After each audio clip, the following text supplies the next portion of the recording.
ಮದುವೆ ಪ್ರತಿಯೊಬ್ಬ ವ್ಯಕ್ತಿಯ ಜೀವನದಲ್ಲಿ ಪ್ರಮುಖ ಕ್ಷಣ.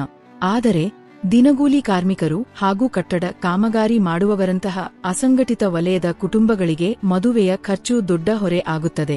ಇದನ್ನು ಮನಗಂಡು ಕರ್ನಾಟಕ ಕಟ್ಟಡ ಮತ್ತು ಇತರೆ ನಿರ್ಮಾಣ ಕಾರ್ಮಿಕರ ಕಲ್ಯಾಣ ಮಂಡಳಿ ನೋಂದಾಯಿತ ಕಾರ್ಮಿಕರಿಗೆ ಮದುವೆಗೆ ಅಥವಾ ಅವರ ಮಕ್ಕಳ ಮದುವೆಗೆ ಸಹಾಯಧನವನ್ನು ನೀಡುತ್ತದೆ. ಏನಿದು ವಿವಾಹ ಸಹಾಯಧನ ಯೋಜನೆ? ಯಾರೆಲ್ಲಾ ಪ್ರಯೋಜನ ಪಡೆಯಬಹುದು? ಅರ್ಹತೆಗಳು ಏನು? ಅರ್ಜಿ ಸಲ್ಲಿಕೆ ಹೇಗೆ ಎಂಬುದನ್ನು ತಿಳಿಯೋಣ.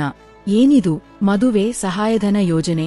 ಕಾರ್ಮಿಕರ ಕಲ್ಯಾಣವನ್ನು ಗಮನದಲ್ಲಿಟ್ಟುಕೊಂಡು ಕರ್ನಾಟಕ ಸರ್ಕಾರವು ಕರ್ನಾಟಕ ಕಟ್ಟಡ ಮತ್ತು ಇತರೆ ನಿರ್ಮಾಣ ಕಾರ್ಮಿಕರ ಕಲ್ಯಾಣ ಮಂಡಳಿಯ ಮೂಲಕ ನೋಂದಾಯಿತ ಕಾರ್ಮಿಕರಿಗಾಗಿ ಮದುವೆ ಸಹಾಯಧನ ಯೋಜನೆಯನ್ನು ಜಾರಿಗೊಳಿಸಿದೆ. ಈ ಯೋಜನೆಯ ಪ್ರಮುಖ ಉದ್ದೇಶ ನೋಂದಾಯಿತ ಕಾರ್ಮಿಕರಿಗೆ ಮತ್ತು ಅವರ ಅವಲಂಬಿತ ಮಕ್ಕಳಿಗೆ ವಿವಾಹದ ಸಮಯದಲ್ಲಿ ಆರ್ಥಿಕ ಬೆಂಬಲ ನೀಡಿ ಅವರ ಮೇಲಿನ ಆರ್ಥಿಕ ಹೊರೆಯನ್ನು ಕಡಿಮೆ ಮಾಡುವುದು. ಈ ಯೋಜನೆಯಡಿ ನೋಂದಾಯಿತ ಕಾರ್ಮಿಕರ ಅಥವಾ ಅವರ ಮಕ್ಕಳ ಮದುವೆಗೆ ಮಂಡಳಿಯಿಂದ ಸಹಾಯಧನ ಪಡೆಯಬಹುದು. ಅರ್ಹ ಫಲಾನುಭವಿಗಳಿಗೆ ಮದುವೆಯ ವೆಚ್ಚಕ್ಕಾಗಿ 60,000 ರೂಪಾಯಿಗಳ ಧನಸಹಾಯವನ್ನು ನೀಡಲಾಗುತ್ತದೆ. ಯೋಜನೆಯ ಮಹತ್ವ. ಈ ಯೋಜನೆಯು ಕಾರ್ಮಿಕರಿಗೆ ಮತ್ತು ಸಮಾಜಕ್ಕೆ ಹಲವಾರು ರೀತಿಯಲ್ಲಿ ಸಹಕಾರಿಯಾಗಿದೆ. ಆರ್ಥಿಕ ಭದ್ರತೆ. ವಿವಾಹದಂತಹ ಸಂದರ್ಭದಲ್ಲಿ ಕಾರ್ಮಿಕರ ಮೇಲಿನ ಆರ್ಥಿಕ ಹೊರೆಯನ್ನು ಗಣನೀಯವಾಗಿ ಕಡಿಮೆ ಮಾಡುತ್ತದೆ. ಪಾರದರ್ಶಕತೆ. ಸಹಾಯಧನದ ಹಣವನ್ನು ನೇರವಾಗಿ ಫಲಾನುಭವಿಯ ಬ್ಯಾಂಕ್ ಖಾತೆಗೆ ವರ್ಗಾಯಿಸುವುದರಿಂದ ಪ್ರಕ್ರಿಯೆಯಲ್ಲಿ ಪಾರದರ್ಶಕತೆ ಹೆಚ್ಚುತ್ತದೆ. ಸಾಮಾಜಿಕ ಜಾಗೃತಿ. ವಿವಾಹ ನೋಂದಣಿಯನ್ನು ಕಡ್ಡಾಯಗೊಳಿಸುವ ಮೂಲಕ ಕಾನೂನುಬದ್ಧ ವಿವಾಹಗಳನ್ನು ಉತ್ತೇಜಿಸುತ್ತದೆ.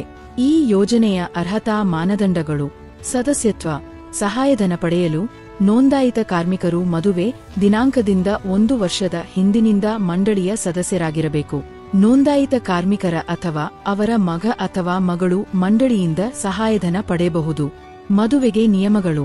ಕಾರ್ಮಿಕನ ಮಗ ಅಥವಾ ಮಗಳು ವಿವಾಹ ನಿಯಮದಡಿ ಸೂಚಿಸಿರುವ ವಯಸ್ಸನ್ನು ಪೂರೈಸಿರಬೇಕು. Labour card. ಕಾರ್ಮಿಕರು ಈ ಯೋಜನೆಯ ಪ್ರಯೋಜನ ಪಡೆಯಲು ಲೇಬರ್ ಕಾರ್ಡ್ ಅಥವಾ ಕಾರ್ಮಿಕರ ಗುರುತಿನ ಚೀಟಿ ಹೊಂದಿರಬೇಕು. ಅರ್ಜಿ ಸಲ್ಲಿಕೆ. ಮದುವೆಯಾದ 6 ತಿಂಗಳೊಳಗೆ ಅರ್ಜಿಯನ್ನು ಸಲ್ಲಿಸುವುದು ಕಡ್ಡಾಯ. ಕುಟುಂಬದ ಮಿತಿ. ಒಂದು ಕುಟುಂಬಕ್ಕೆ ಗರಿಷ್ಠ 2 ಮದುವೆಗಳಿಗೆ ಮಾತ್ರ ಸಹಾಯಧನ ನೀಡಲಾಗುವುದು.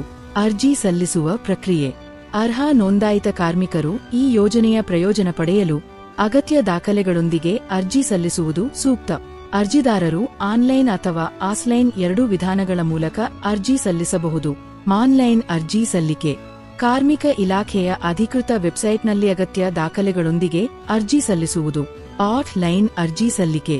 ನಿಮ್ಮ ಜಿಲ್ಲೆಯ ಕಾರ್ಮಿಕ ಕಚೇರಿ ಅಥವಾ ಕಲ್ಯಾಣ ಮಂಡಳಿ ಕಚೇರಿಗೆ ಭೇಟಿ ನೀಡಿ ಅರ್ಜಿ ನಮೂನೆಯನ್ನು ಪಡೆದು ಅಗತ್ಯವಿರುವ ಎಲ್ಲ ಮಾಹಿತಿಯನ್ನು ತುಂಬಿ ಅರ್ಜಿಯೊಂದಿಗೆ ಅಗತ್ಯವಿರುವ ಎಲ್ಲ ದಾಖಲೆಗಳ ಪ್ರತಿಗಳನ್ನು ಲಗತ್ತಿಸಿ ಅರ್ಜಿಯನ್ನು ಸಂಬಂಧಪಟ್ಟ ಅಧಿಕಾರಿಗೆ ಸಲ್ಲಿಸಿ.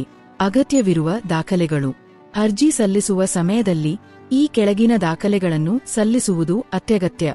ಮಂಡಳಿಯಿಂದ ನೀಡಲಾದ ಮೂಲ ಗುರುತಿನ ಚೀಟಿ, ಉದ್ಯೋಗ ದೃಢೀಕರಣ ಪತ್ರ, ಬ್ಯಾಂಕ್ ಖಾತೆ ವಿವರಗಳ ಪ್ರತಿ, ವಿವಾಹ ನೋಂದಣಾಧಿಕಾರಿಯಿಂದ ಪಡೆದ ವಿವಾಹ ನೋಂದಣಿ ಪ್ರಮಾಣ ಪತ್ರ, ಮದುವೆಯ ಆಮಂತ್ರಣ ಪತ್ರ, ರೇಷನ್ ಕಾರ್ಡ್.